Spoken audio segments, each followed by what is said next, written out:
I hope it's working now. Yeah. Oh, yeah. Okay. First of all, I want to thank Anastasia and Florian and welcome you to our Zoom conversation.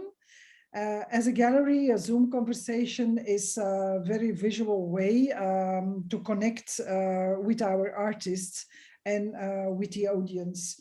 It's also important for us that we can share these conversations to other artists or to our audience, that you or them can have a look afterwards on YouTube. Anastasia and Florian, I invite you to imagine you are sitting in front of each other on a round table, having a dinner or a nice lunch, and talk about your work, the work of this A Table for Two exposition. Um, where is the overlap? Is there a match? Is there a mismatch? Or is there, can we define the connection between the works?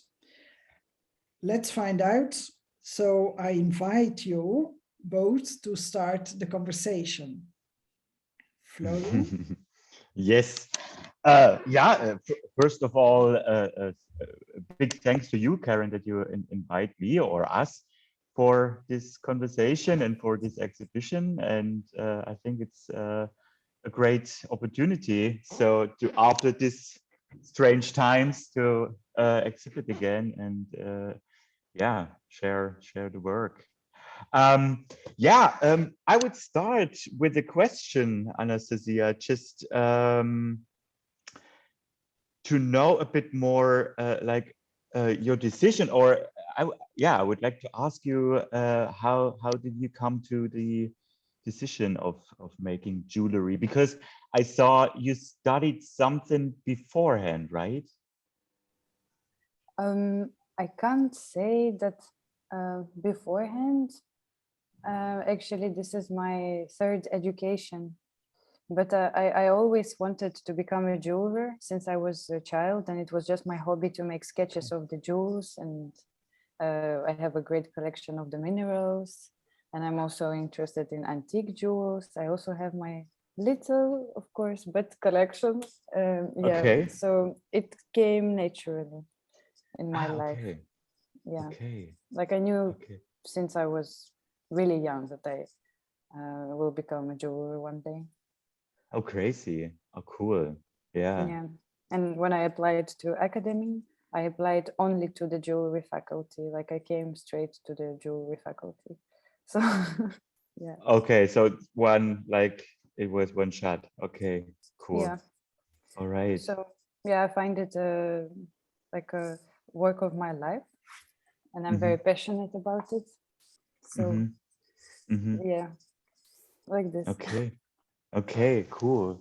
Yeah, maybe also like this second question, or I would be curious, like, to hear a bit more about the not series. Like, I wrote a short sentence, but maybe yeah, it would be nice if you can tell a bit more The about it. notes. The notes. Yeah. Also, it's this series is connected to. Actually, I started. It was started as a assignment from school, but Mm-hmm. then I developed it further because I really liked the outcome, and I got my inspiration from the marine knots and Mm-hmm. say like sailorship in general, because it's what I am interested in, and my father used to be very interested in that. So yeah, and just this kind of hobby of mine of breeding something, and yeah, and all this fear which inspires me a lot, just yeah, naturally brought me to this collection. So Okay. So you're making knots already, like before, like do you make little prototypes or yeah, like bracelets or just the marine knots, just how to know how to make them, just in with the, not even in metal, I mean with the okay. ropes or something like that. Yeah, Yeah. so then I decided to use it as a concept for like a base for the jewelry collection, like to capture the knot that in a moment is frozen and cannot be unbent. And it's also the knot itself, it also has a side of the sailor ship that inspires me. It also has the symbolism in it that people make knots for each other for luck, for example, or so it also has this romantic side of sense that this knot will never unbend. So it's like frozen in time. Okay. Yeah, I remember, or first thing that came in my mind was like this behavior of making a knot into something to don't forget it, like making a knot in a t-shirt or something.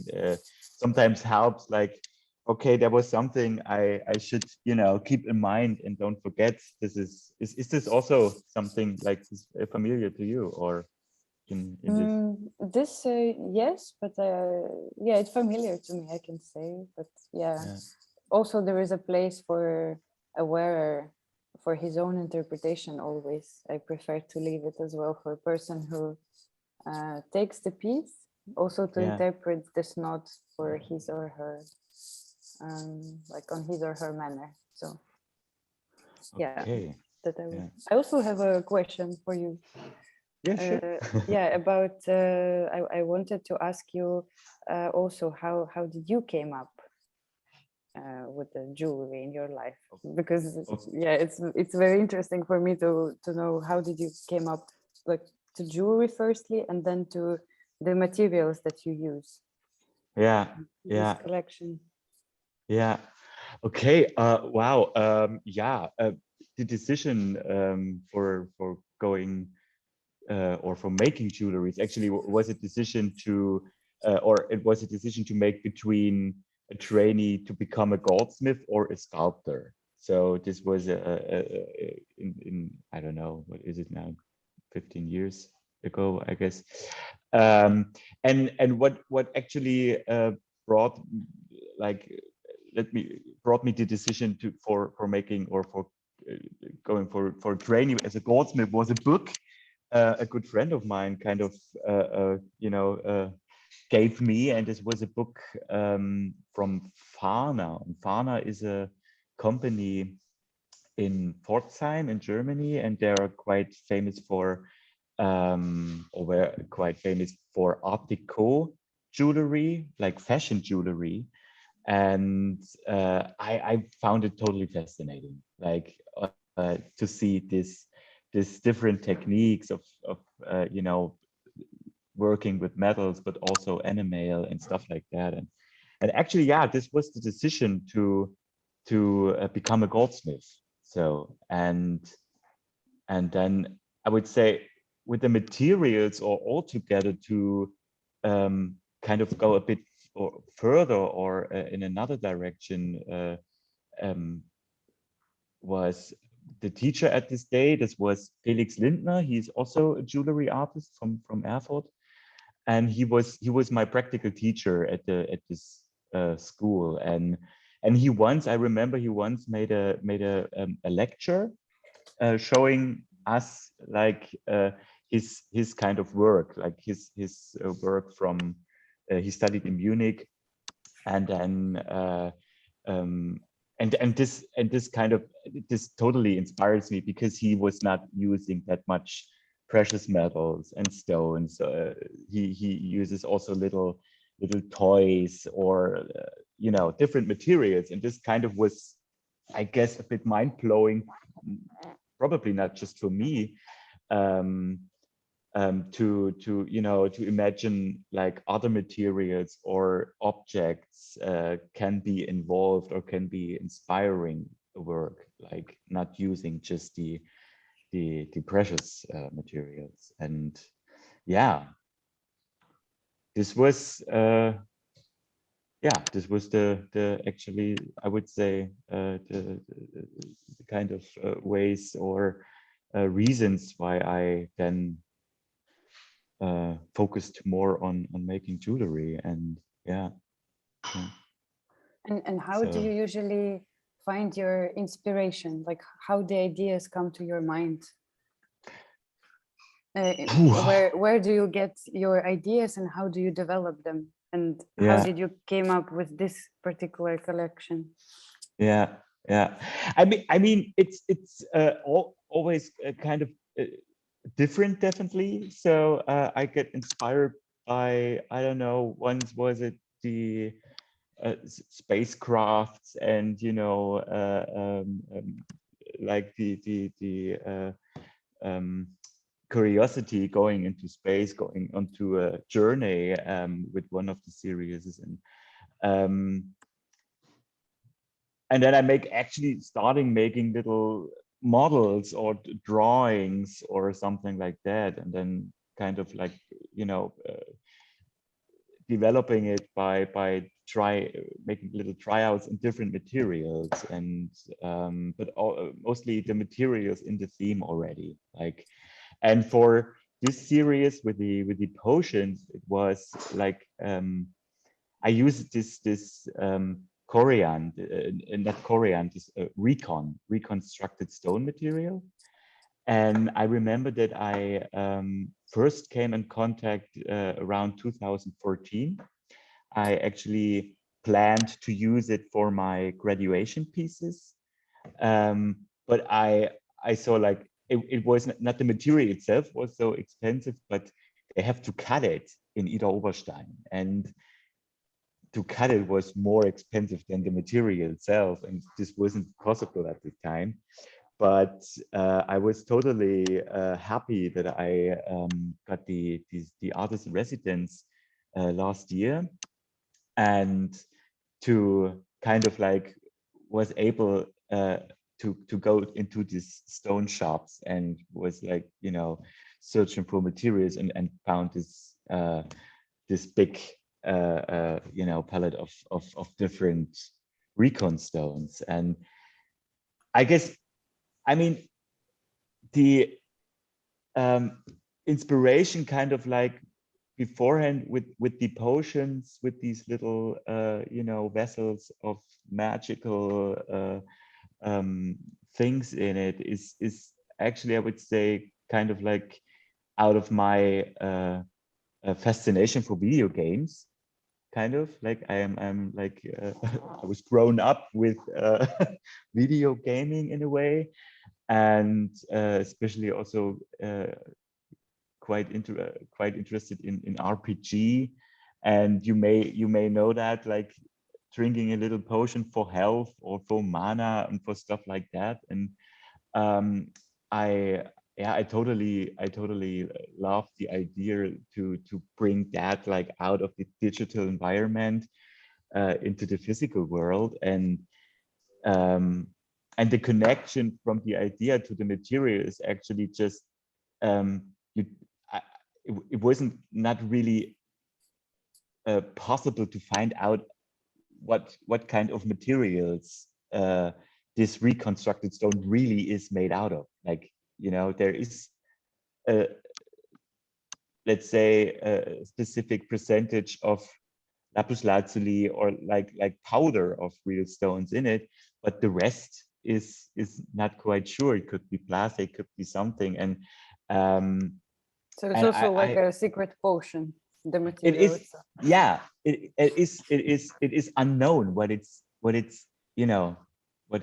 it contains. And I mean, also like the you may also know like this kind of that some gemstones contain some specific capabilities, like, oh, this is good for your health, you have to wear that, and this one is like, and so this kind of all kind of match together for me to really then say, okay, I will make them. So it is sometimes a lot of like carrying around in the back head, walking around and overthink and at a certain point, and with this possibility in Ida Oberstein to really cut them by myself and to grind them, this was then the final thing. Okay, I'm going to do them. So yeah.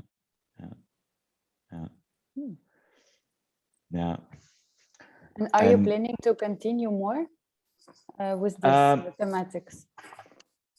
with the thematic, I would say with the thematic altogether, like I'm still totally curious about this connection between video games, or let's put it like RPG role action games. I mean, it also happened in real life, right? So people made their costumes and go out and fight a battle on a you know, in the middle of the city, like. And I think this is like this parallel universe or fantastic world, you know, isn't quite interesting. Yeah, like object or like theme and altogether. So yeah, in a way, yes, but with cutting stones, it's now a bit of a problem to do it here in the studio, because I don't got this facility like in Ida, right? And but yeah, yeah, yeah, yeah. But yeah, what inspires you also like for your work, or Mm, for me, it's also actually everything.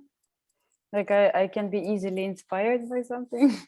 Yeah, okay. but most of the time it's like global things, people, nature, I don't know, like science also. Mhm, Yeah, also like interaction between nature and people, like anthropology. And mhm, sometimes I'm also very inspired by books or texts. Like I can read something just, you know, in the internet, like an article on something, or and immediately think that, oh my god, I could do this and I could do that. And yeah, yeah, so I kind of easily can find something sometimes, or it comes to me. yeah, Yeah, so yeah, I can say, and stones inspire me also a lot. yeah. I saw you also work with stone, right? With marble, Yeah. and you also cut stone by yourself. So Yes, yes. I'm really. It's. I can say that of the last year of the bachelor mhm, graduation, like during the third year in school, it was a great finding of mine while trying out different kind of materials, that stone is actually fitting me as mhm, a like to my personality and to my taste, and that yeah, it's one of my favorite materials. So I decided also to continue with stone in my master's collection.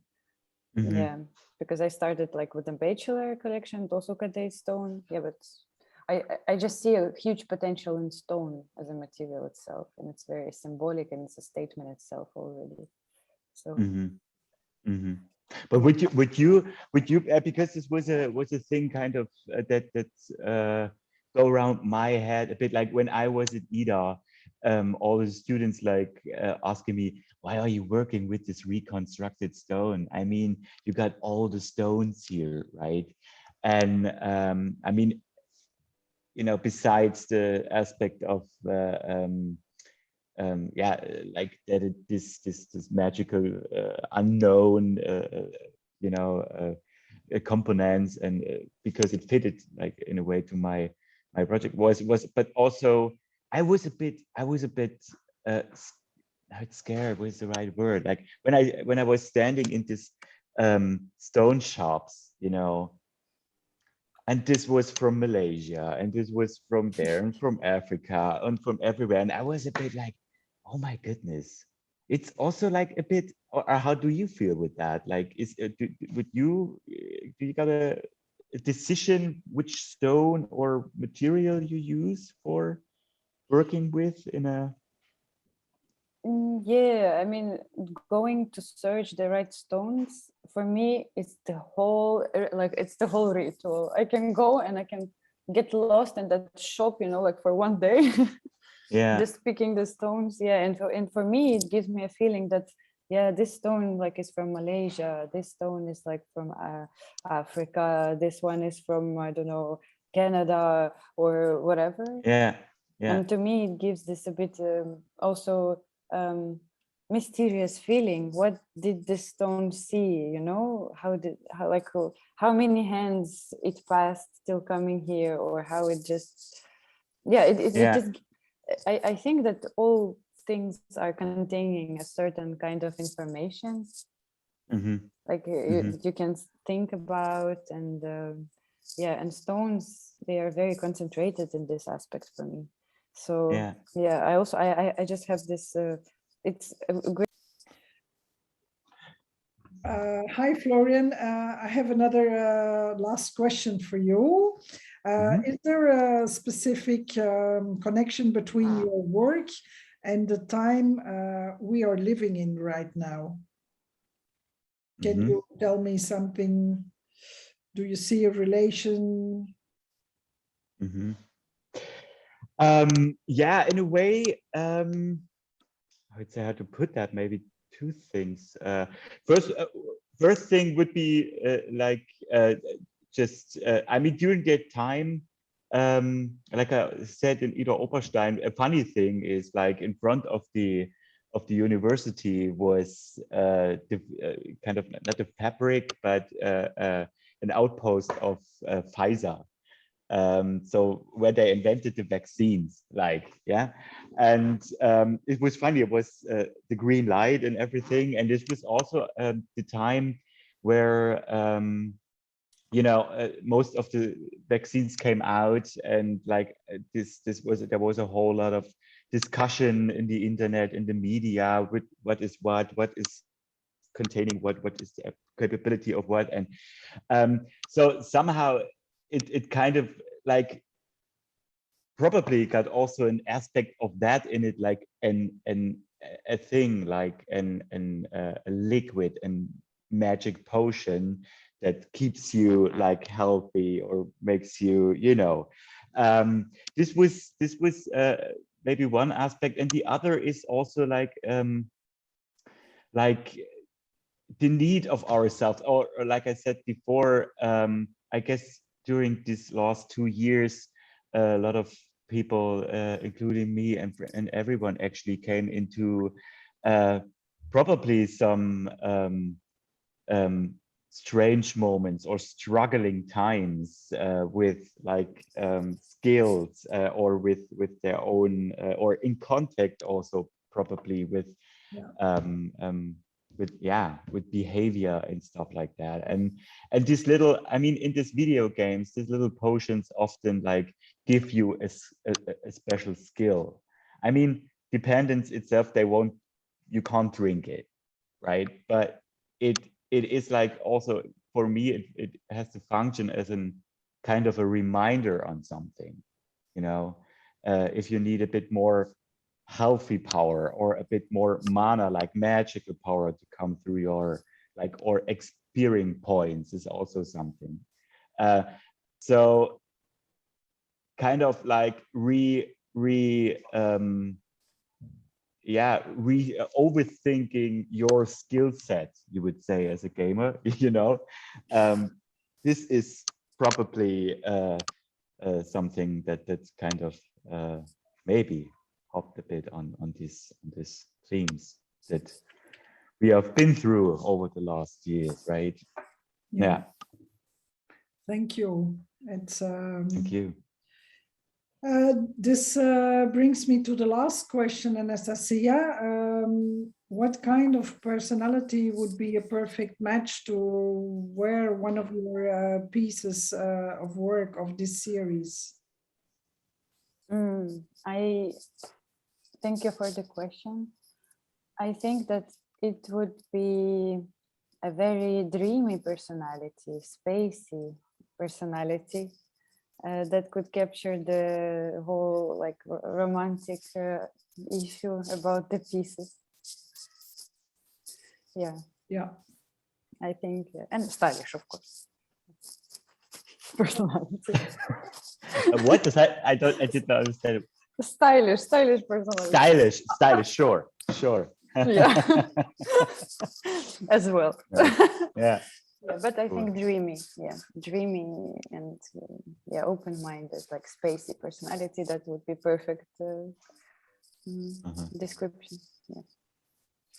Thank you so much. I think it was a very interesting conversation.